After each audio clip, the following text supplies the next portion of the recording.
You might have seen him in the movie The Secret. John Demartini, a doctor of chiropractic, gave up his practice to become a philosopher, teacher, and an author 37 years ago. He founded the Demartini Institute, and he has spent the past 3 decades lecturing on human potential, self-improvement topics, and financial success from a spiritual perspective. He finds many people wrongly feel guilty for desiring great wealth. He has published over 40 books in 26 different languages, and today we discuss one of them, how to make a hell of a profit and still get to heaven. Dr. Demartini, thank you so much for joining us. Thank you so much. Appreciate it. You know, it is strange, but people do feel guilty. A lot of people feel guilty about being very wealthy or even thinking of getting a lot of money or making a lot of money. Why is that? Well, I think that they have been possibly indoctrinated with the idea that somehow you're not going to get through the eye of the needle if you have some wealth kind of thing, and that it's not so great to have money. But, you know, I always think that money is a representation of services that you've rendered to people. Mm-hmm. And if you are willing to go and do greater service, you deserve to have a greater abundance in your life. Right. And there's nothing wrong with being of service to people. Right. And I think that many people have seen people spend money in a way that goes against their values, and they've labeled it maybe negatively. Right. But in reality, there's so many great things that can be done with money. And so I think that if we dedicate our lives to being of great service to people and do great things with money, it is a great thing. So the focus has to be different. But one rule you feel very strongly about is services are due, a payment is due when services are rendered. Why is that so important? Well, when somebody does a great service, I'm sure you've been in a situation where you've done a great service to somebody, and then you had to wait a period of time, and then you wondered if you were going to get paid. Oh, yes. And then you had an anxiety about them paying, and you kind of felt like, did you do something that's not working? Right, right. And then they have the pressure and the guilt of not paying, and there's this incomplete. You either have fear of the future or guilt of the past whenever it's not complete and done. And then you're not really present with life. Right. And that's where, when you're in a state of presence, you have more inspiration. Right, the power of now. The power of now. So, so by having an incompletion, trying to get something for nothing or give something for nothing and have an incompletion and not being present, I think, in a sense, can hold people back from being really present and have clear-mindedness. Right. Another principle you care a lot about is the principle of fair exchange. Tell me about that. Well, it's just like I was saying, that if a person tries to get something for nothing, recently I had an individual attempt to do that in our services, and they didn't feel complete about it, and we had a discussion about it, and once we got it cleared and got it in fair exchange, that both parties were at ease. But prior to that, there was this incomplete. Right. And so I would say that it's not wise to try to get something for nothing or give something for nothing, but to have fair exchange where both parties feel that they've done a service, received a reward, and now feel complete and want to continue doing that relationship dynamic. And that may not require money. It might be a trade, some sort of, but you have to give something in return. Giving, receiving, the balance. You know, I was in Africa doing programs, and even when I work with townships that are extremely impoverished, and I have young people in the programs, because I do a Young Adults Inspired Destiny program there, we ask the kids never to just expect something for entitlement, but to live with empowerment by making sure that they find something in their own talents and their own gifts that they always have to contribute in exchange, so they get in the habit of making a fair exchange in the world, because it helps their own self-image and their self-worth by having fairness that way. So instead of just giving them something and making them used to an entitled process where they're supposed to get something for nothing, I make sure that they find and dig inside them and get creative to come up with some sort of creative talent that they can make that exchange with. Exactly. And they feel that they've earned it. Right. And that makes them go out in the world knowing that they're there to find services to provide, to provide, and that then to ask for what they want. And both people on both sides grow from this. Another important factor, though, is you say you have to appreciate the value of money. Tell me about that. Well, when we were, you might say, in the earliest stages, I'm going to use Adam and Eve. I'm going to use that just for fun. Maybe she was trying to buy some shoes and they had to exchange it some other, an apple or something. But reality is, in the early stages, before we had class structures and before we had differences in labor, we really didn't have an economic exchange, a medium called money. Right. We may have used grains or some other vehicle. But it's still an exchange, because as we differentiate and start to have different classes and different specialties in occupation, your hour may be different than the value of somebody else's hour. Right. So you had to have some sort of medium that was a measurement that allowed people to have fairness. Right. So money is a way of allowing people to have fair exchange. Right. And so it is neither good nor evil. It is just a means of exchanging so people can feel complete and present. And that is what makes them able to live more an inspired life. I remember something from the great book, the Book of Wealth. And it's talking about an ancient Egyptian, and he said that spirit without matter is expressionless, and matter without spirit is motionless. And one of those, the two driving forces of the human being are both spirit and matter. Doing something altruistically that inspires for humanity and receiving the rewards materially for the individual. Those two mechanisms are the two greatest components of wealth building and wholeness building, which is what wealth really means. Right.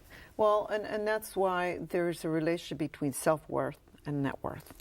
Well, whenever you are beating yourself up and feeling like shameful or guiltful or whatever, you tend to think, well, I need to do something. Everybody else is more important to me, and you tend to go into the altruistic side. When you get into the narcissistic side, when you start to think you're puffed up and kind of, self-righteous, I call it, now you go into the narcissistic side. But the exaggeration of yourself or the minimization of yourself keeps you from your real self.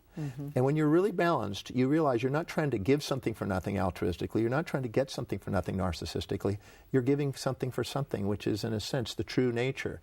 And you're having what I call reflective consciousness, where you're not seeing yourself above or below anybody. You're seeing a reflection of everyone in you. Right. As reflection. So real spiritual expression really is the mastery of money. And I think that somehow it's been misconstrued by many people. Now, Americans have a problem saving money. And if we're going to get realistic about money, we got to start saving. So what prevents people from saving money? Well, it's interesting that I believe, and I'm looking at the stats of at least one reference, that we have actually increased our savings. We were at 0 to 1% in America. Now we're up about 3, 4, 5%. So I think that the so-called crisis has actually been a value. Been a good thing for us, right. In a way. Because now we're starting to value money. We were valuing debt, I think, and now we're valuing credit value. Debt, yes. But I always say that if you never save money and never invest money, you will work your life as a slave for money. Right. And the very people that negate it, money's not important, really live their whole life trying to work for it. But the people that appreciate it and learn how to manage it wisely and bring order to it and start to save it, invest it, they have money starting to work for them, and they become its master. And in that process, now, in a sense of seeing it as this evil thing that you want to stay away from, you now appreciate it and what you can do with it. How much money should we be saving, and when do you go from saving to start investing? Well, I believe that it's wise to save before you invest, before you ever speculate. And many times people speculate before they even save. Right. But you need to have some cushions. I recommend, for many years I've recommended at least 3 months of cushion. But now I'd say maybe 3 to 6 months of cushion. Right, the way things are now. Yeah, but I do believe that because I think the value of saving money is very amazing. When you actually have $10 saved, you get to hang out with 10 heirs. When you have $100 saved, you hang out with 100 heirs. When you're $1,000 saved, 1,000 heirs. $1 million saved, you hang out with millionaires. Right. So you get a different association when you start to have some wealth. But you also get greater opportunities, greater ideas that you get to experience, greater quality clients, more stability. And people, when they have some wealth, people want to be around them for some reason. Right, it's the more wealth you have, the more people are flock to you. Right. So I really believe that the value of saving money is not just the compound interest, not just the security, but the ideas, the opportunities, the associations, the stabilities, and many other things that come when you start to accumulate some wealth. How do you respond to people who say, well, I just don't make enough money to save money? Well, I tell people that as long as you manage money poorly, you'll keep having money taken away. But when you begin to manage money wisely, more money comes. Right. And when thy purse is full, more money enters thy purse, is an ancient proverb from Babylonia. So I think that my experience of people is there's no risk in saving money. Right. The worst thing that can happen if you save and attempt to save money is that you can always take the money to pay your bill. Right. But if you actually save it, you will discover that if you put something away, I don't care if it's 1% or up to 10% or more, you put it away, kind of a mysterious thing starts happening. You start to attract opportunities and ideas and things to you to receive more money. Right. And you find out you don't miss it. It's why you say you have to bless abundance, because the more you bless abundance and live in gratitude, and we'll talk about gratitude, the more you attract that. Well, I believe that when people are grateful for who they are and get to what they get to do and who they're with, more people want to be around them. Mm-hmm. They value that. Right. There's a natural tendency to want to live that way. When I've asked thousands of people across the world, what would you do if you had only 24 hours to live? They would say, I want to share my gratitude and love for the people who've contributed to my life. And when I ask people how many want to be appreciated and loved for who they are, they all put their hands up. So gratitude and love is like the pinnacle of priorities. And when people demonstrate that, there's a magnetism and there's a drawing of opportunity to people that do, and people value that. So I think when you're doing a service with gratitude, it was Peter Lynch, who wrote books on Wall Street. He said that when he goes in and invests in a stock and he goes to see the company that he's about to invest in, he's looking for 4 things. He's looking for people that love their work, mm-hmm. they're grateful for their job, they're inspired by the vision, and they're enthusiastically working. Right. And when they have those 4 states, he knows that that company's going to grow because there's the spirit, the soul is in the corporate body. Right. The spirit of love and gratitude is in the life. Mm-hmm. And I think that that's a yearning for everyone. And I do believe that true wealth is that. Right. And when people live that way, they draw more wealth to them because people want to do business with those people. And that's when you talk about the power of purpose, the power of vision in your life. Well, my observation is that every human being has a set of priorities, a set of values in their life. And whenever they're setting goals that are congruent with their highest values, and they're really aligned, and they can't wait to get up in the morning and do what it is, right. and they're inspired by it, and the ancient Greeks called that the telos, the greatest end in mind, that's their mission for life. Mm-hmm. That's their identity and their inspiration.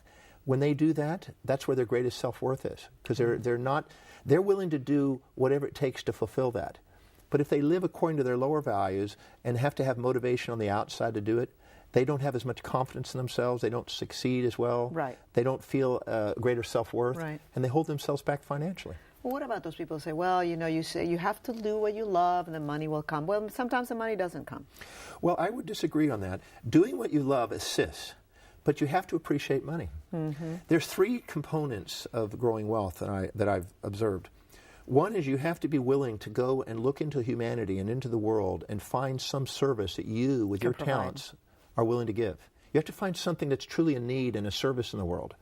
You know, I ask people, and I know this is going to sound kind of odd, but I ask people, how many of you are using Microsoft Windows? And everybody puts their hand up. I said, now you know why he's a billionaire. Right, exactly. He's found something that serves people. Right. So find and dig, and instead of sitting there wondering about how you're going to pay your bills, why not wonder about how you can serve?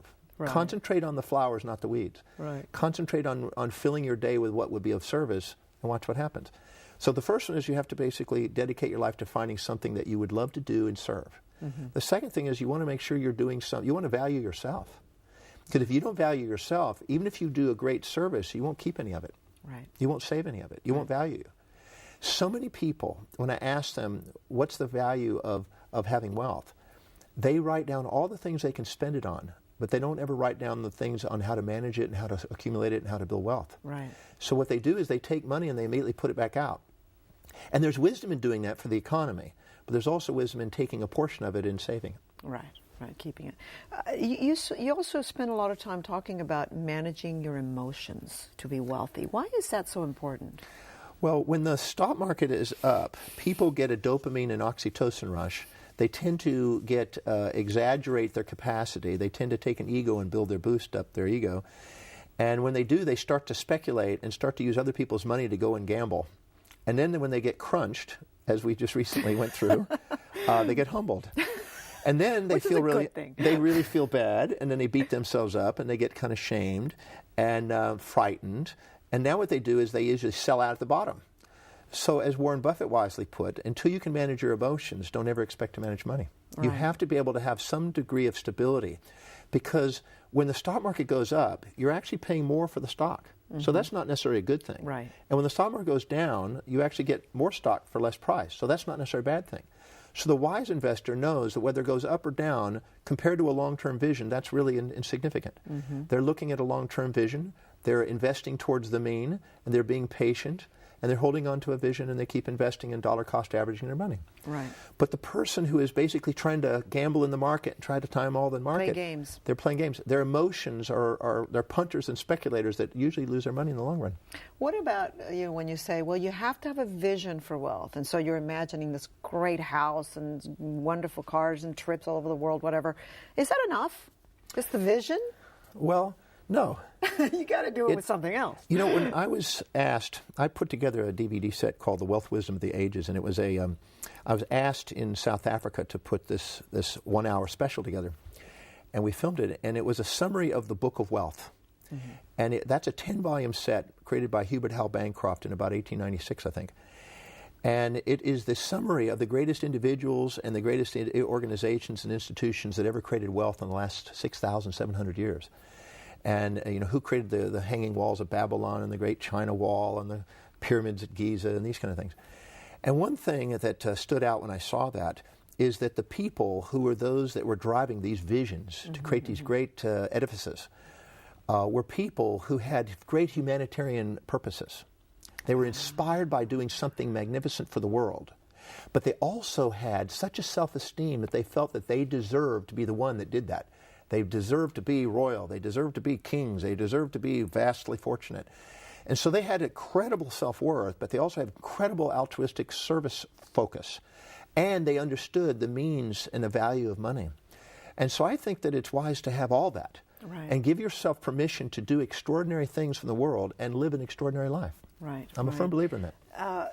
What do you think, though, is the major... It sounds like, obviously, the mind, but what is the major factor that hinders great wealth? I was speaking with a gentleman who's passed away now, Foster Hibbard, who used to work with Napoleon Hill, who wrote the book Think and Grow Rich and the Laws of Success. Right. And I used to lecture with him back about 20-something years ago. And I asked him that question. I said, well, what do you think is the number one thing that blocks people from growing wealth? And I knew I had my idea about it. He says he thought it was guilt. Mm-hmm. And he said that every time you do something you think is a mistake, or you think you do something that's a harm to somebody, you feel guilty or shamed or whatever, you feel that you're less than, and your worth is down. And people that do that typically end up spending their money and giving it to others. And the people that are proud, they tend to think, well, I deserve, and they keep. So he said that that's the number one thing. So he recommended that go out and do of great service to people, do some sort of acts that you feel great about yourself. I have found another one, and that is to write down whatever you've done in your life that you thought is a mistake or you felt guilty about or shameful about, and find out how did it serve you and how did it serve others, the people involved, and clear it. Because so often we carry around shame and guilt over something that's not even true. Right. I have to, many years ago I had this girlfriend, and I was very infatuated with her, and she ended up leaving me for another guy. And he was that never happens. Okay. No, he was a protege of mine. I was the one that trained him. That was the funny part. And he was a lovely guy, and they really did match better. Right. But I was infatuated and blinded by this infatuation. And anyway, when she left everything else, she kind of felt guilty that she didn't really communicate that to me. She just kind of went out. And it was 13 years later before I really got to have a chat with her. And when she did, by then, I got to write a book about that story, so I capitalized on it. But 13 years later, she came up to me and she wanted to chat with me, and she says, I'm so sorry. I said, why are you feeling sorry? I said, that was the greatest lesson on relationships I ever had. I'm so grateful if that happened. I would have not been the right person for you. It was a great gift, and you now have a beautiful family, and there was no mistake in that. Right. But she had assumed that there was some sort of a mistake and that there was some sort of harm in there.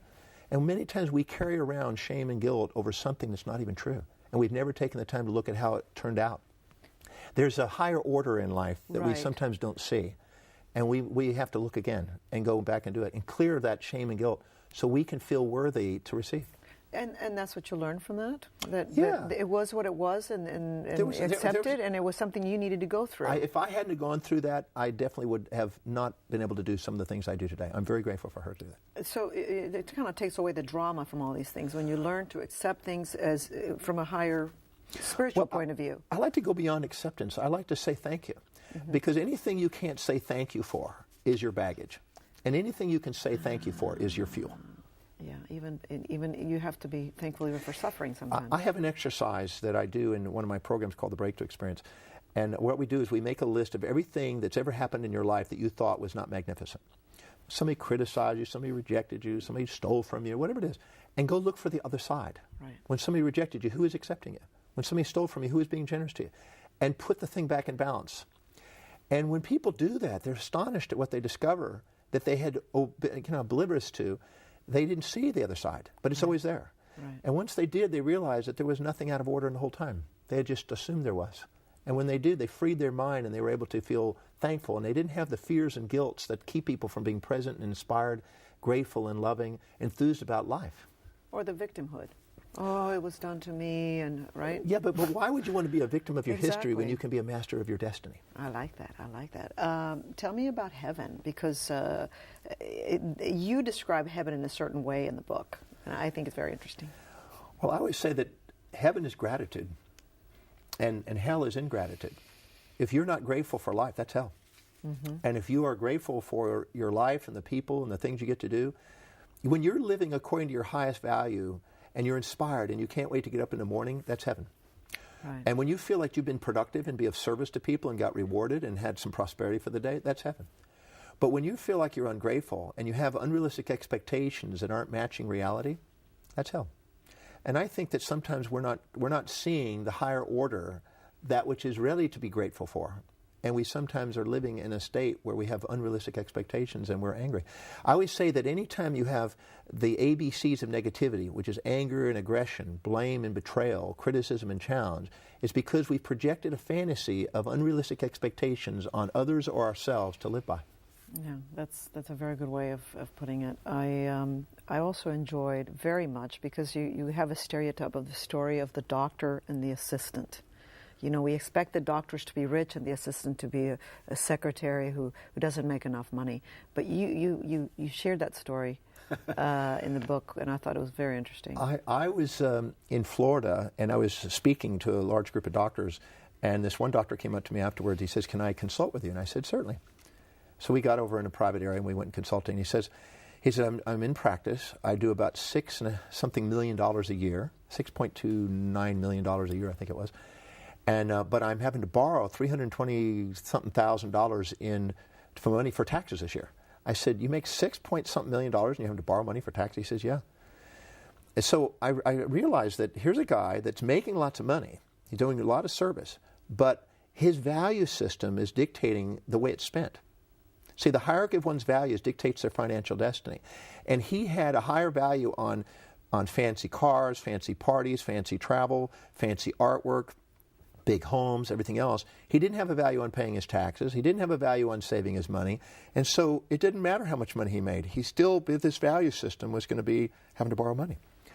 And what was irony is he had an assistant. When I went to his office, he had an assistant that was making $2,000 a month, but was saving 20% of that. So she was saving $400 a month, and she was actually moving towards financial independence and was on track for financial independence before he would be.